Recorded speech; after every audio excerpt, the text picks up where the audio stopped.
네, 계속해서 정치권 상황 짚어보겠습니다. 이동학 전 더불어민주당 최고위원, 이창근 국민의힘 하남을 당협위원장과 함께하겠습니다. 어서 오십시오. 네, 안녕하세요. 네. 자, 어제 대법원 현장 국감이 진행됐습니다. 천대엽 처장의 안내로 의원들이 대법관 집무실도 방문을 했고요. 법원 곳곳을 둘러봤는데 이런 현장 검증 자체가 처음 있는 일 아니었습니까? 네, 저도 이제 처음 보는 일이었는데 네.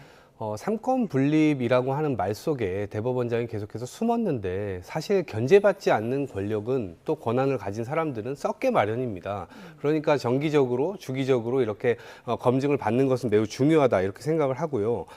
그리고 가장 중요했었던 것은 결국에는 대선을 앞두고 대법관들이 결국엔 이 판결을 빨리 서두르겠다. 네. 너무나 이 빠르게 서두르는 모습들을 보여주면서 안정적인 모습이 깨졌거든요. 그리고 그동안 그 누구에게도 적용되지 않았었던 행태들이 쫙 이재명 대통령 후보에게만 당시 적용이 되면서 이것이 도대체 왜 이렇게 됐는가. 그러니까 사법 불신을 초래한 것들이 본인들의 행위로 인해서 이루어졌기 때문에 저러한 입법부에서의 어떤 검증 작업 이런 것들은 당연히 필요하다라고 생각을 하고요. 본인들도 네. 아마 좀 당황했을 텐데 앞으로 좀 어쨌든 삼권 분립이라고 하는 것은 독자적으로 혼자 서는 의미도 있지만 실제로는 서로가 견제를 해야 되는 것도 의미를 충분히 아마 인식하고 있지 않을까 싶습니다. 네, 어제 상황 어떻게 보셨나요?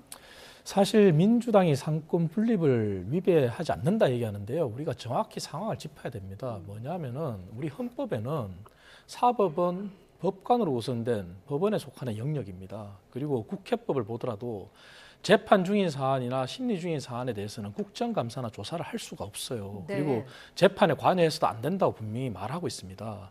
물론 민주당이 주장하는 이재명 대통령의 당시 후보 시절에 상고심에 대한 심리가 평상시에 3개월 정도 걸리는 심리가 한 달 남짓 만에 끝났다.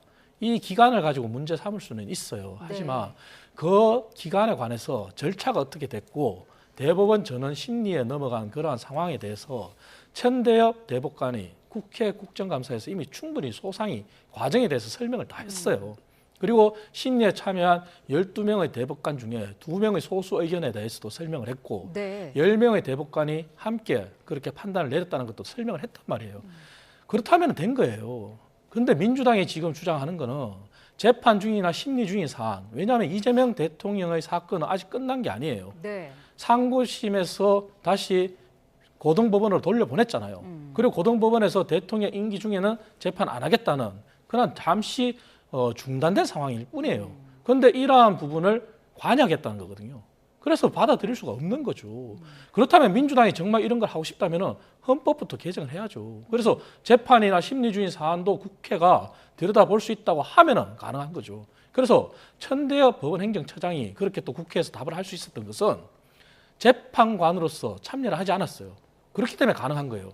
하지만 조희대 대법원장은 대법관으로서 심리에 참여했단 말이에요. 네. 심리에 참여한 대법관에 대해서 정인으로 내세우겠다? 이것도 재판에 관여하는 거거든요. 그래서 이 부분을 국민 여러분들도 정확히 보셔야 돼요. 그래서 다시 한번 말씀드리지만 재판 중인 사안이나 심리 중인 사안에 대해서는 국회가 국정감사나 국정조사를 할 수가 없다. 그리고 재판에 관여해서도 안 되고 사법에 관여해서도 안 된다는 게 현재 우리나라의 헌법과 국회법에서 정한 룰입니다. 네. 현장에서 어제 이재명 대통령의 공직선거법 위반 사건과 관련한 서류를 제출하도록 하는 안건이 의결이 됐습니다. 국민의힘이 반발하는 가운데 표결이 이루어졌는데 이거를 왜 봐야 한다는 건가요? 그러니까 저는 이게 로그 기록을 제출하라고 하는 거거든요. 네. 이게 무리하지 않다라고 생각을 합니다. 왜냐하면 고법에서 3월 26일 날 무죄 판결이 나요. 네. 그리고 나서 대법으로 넘어오는데 이 대법으로 넘어왔을 때 3월 28일 날 넘어옵니다.